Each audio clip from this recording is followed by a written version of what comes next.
Cultural mining describes the process by which the most valuable parts of culture, by which we understand the arts, humanities and philosophy, are recovered and made useful for our own times.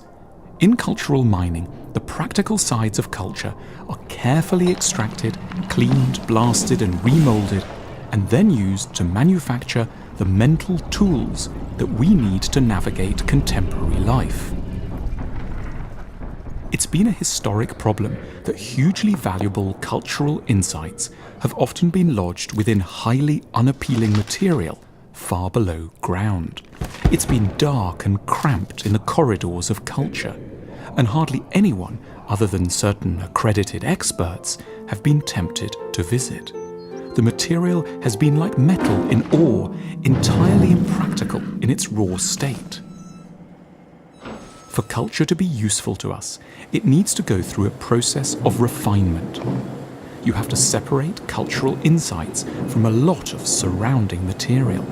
Like in gold mining, only a very small portion of what had originally been dug out will ever be usable to make the finished precious item that our society needs: good ideas. It's around this process of refinement that the big difference between the School of Life and standard universities becomes apparent.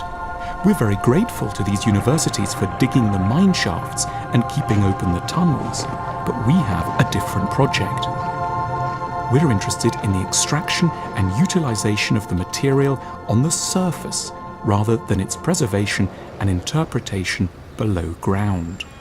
The idea of cultural mining is new and still feels a little weird, but it has a critical role to play in our world because at present lots of people don't, sadly, believe that culture has anything much to offer them.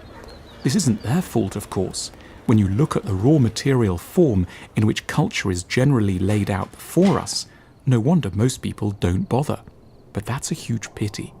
We've started doing the mining deep in the cultural ground to help us meet the multiple confusions and anxieties of our own times.